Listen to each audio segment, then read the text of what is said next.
রাজবংশের উত্থান পতন, মাটির পুতুলের নিখুঁত টান, মন ভরানো সরপুরিয়া।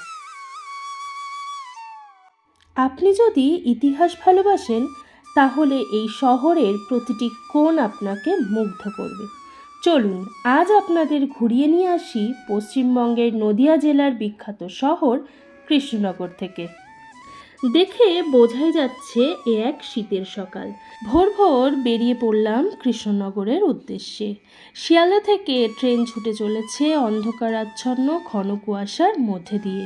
পৌঁছাতে সময় লাগলো প্রায় 2.5 ঘন্টা। নমস্কার বন্ধুরা, আমি পূজা, আপনাদের সকলকে বাউন্ডুলে ঘুরি চ্যানেলে স্বাগত। স্টেশন থেকে বেরিয়েই একটি অটো বুক করে নিলাম। প্রথম গন্তব্য ছিল ক্যাথিড্রাল চার্চ ও যীশুখ্রিস্টের মিউজিয়াম। 1898 সালে নির্মিত হয় এই রোমান ক্যাথলিক চার্চ। এই চার্চটির স্থাপত্যশৈলী দেখার মতো। ইউরোপীয় ডিজাইন ও ভিতরের ইটালিয়ান আর্টওয়ার্ক আপনাকে কিছুক্ষণের জন্য হলেও ইউরোপের কোনো এক শহরে নিয়ে যাবে। বলে রাখা ভালো, আপনি যদি ভোর ভোর বেরিয়ে পড়েন তাহলে সমস্ত কৃষ্ণনগর ভ্রমণ করে আবার রওনা দিতে পারবেন বাড়ির উদ্দেশ্যে। ক্যাথিড্রাল চার্চের ঠিক পাশেই এটি হলো যীশুখ্রিস্টের মিউজিয়াম। চলুন এই মিউজিয়ামটি আপনাদের ঘুরিয়ে দেখাই। এই যে মূল গির্জাগুলো দেখছেন, তার দেওয়ালে ইটালীয় শিল্পীদের আঁকা যীশুখ্রিস্টের জীবনের 27টি তৈলচিত্র ছিল। পরে দর্শনার্থীদের জন্য যীশুখ্রিস্টের জীবনী থেকে ক্রুশবিদ্ধ হওয়া পর্যন্ত সমস্ত ঘটনায় চমৎকার ভাস্কর্য ও রঙিন কাচের পেন্টিংয়ের মাধ্যমে ফুটিয়ে তোলা হয়েছে। আপনি যদি এটি দর্শন করতে চান তাহলে সকাল 9টা থেকে 12টা আর বিকেল 4টে থেকে 7টার মধ্যে।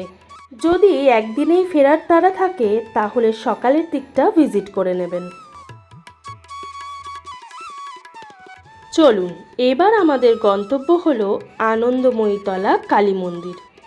1804 সালে মহারাজা গিরিশচন্দ্র রায় এই মন্দিরটি প্রতিষ্ঠা করেন। তিনি নিজে একজন তন্ত্রসাধক ছিলেন।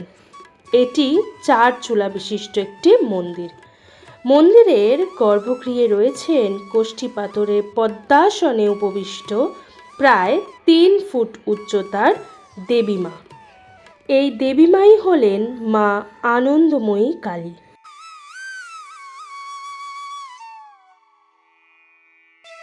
কৃষ্ণনগর ভ্রমণ করব আর জলঙ্গি নদীর এই মনোমুগ্ধকর রূপ দেখব না, তা হয় নাকি? শীতের আমেজ, মিঠেল রোদ আর জলঙ্গি নদীর এই শান্ত রূপ দেখে মন গুনগুন করে ওঠে, ও নদীরে একটি কথা শুধাই শুধু তোমারে। সামনে তাকালেই চোখ জুড়িয়ে যায়। শান্ত নদী, যার বুক চিরে রয়েছে সবুজ কচুরিপানার চাদর। তোমরা এই সৌন্দর্য উপভোগ করতে চাইলে পাশের এই পার্ক ও ক্যাফেতে কিছুক্ষণ নিজের মতো করে সময় কাটাতেই পারো।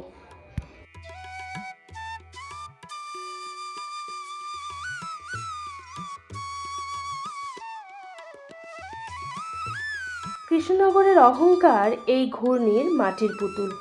জলঙ্গি নদীর তীরে এই ঘূর্ণি অঞ্চলটি বিখ্যাত নিখুঁত মৃৎশিল্পের জন্য। এখনকার শিল্পীদের হাতের ছোঁয়ায় মাটি যেন জীবন্ত হয়ে ওঠে।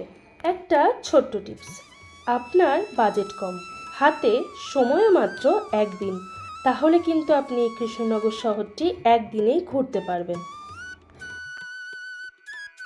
কৃষ্ণনগরের কথা বললে সবার প্রথমেই আসে রাজা কৃষ্ণচন্দ্রের নাম আর তার সভাসদ বিদূষক। হ্যাঁ, আমি গোপাল ভাঁড়ের কথাই বলছি। কিন্তু দুর্ভাগ্যবশত এই গোপাল ভাঁড়ের সঠিক তথ্য আজও পর্যন্ত কেউ দিতে পারেনি। অনেক অপেক্ষার অবসান ঘটিয়ে চলে এলাম রাজবাড়ির সামনে। চলুন জেনে নিই এই রাজবাড়ির খুঁটিনাটি কিছু গল্প। 16শো শতাব্দীতে এটি ছিল একটি গ্রাম, যার নাম ছিল রেউই। রাজা কৃষ্ণচন্দ্রের সময়ে এখানকার অনেক উন্নতি ঘটে। পরে তার নাম অনুসারে এই শহরের নাম হয় কৃষ্ণনগর। ঘোরাঘুরি অনেক হলো, খিদেও পেয়েছে বোধহয়। চলুন চলে যাই এবার মিষ্টির খোঁজে। কৃষ্ণনগরে আসবো আর অধরচন্দ্র দাসের সেই বিখ্যাত মিষ্টি সরভাজা সরপুরিয়া চেখে দেখব না, তা হয় নাকি? সত্যি এর স্বাদ অতুলনীয়। একটা ছোট্ট টিপস দিই, যদি এই রাজবাড়ির ভেতরে ঢুকতে চান তাহলে দুর্গাপুজো, জগদ্ধাত্রী পুজো কিংবা 12 দোলের সময় আসতে হবে। সব কিছু মিলিয়ে এই শহর যেন এক জীবন্ত ইতিহাস। এখানকার কোন জায়গা আপনার সব থেকে বেশি ভালো লাগলো তা কমেন্টে জানাতে ভুলবেন না। এরকম আরও অনেক জায়গা ও তার ইতিহাস জানতে আমার চ্যানেলটি সাবস্ক্রাইব করে রাখুন। দেখা হচ্ছে পরের অন্য ভিডিওতে, ততক্ষণের জন্য বাই বাই।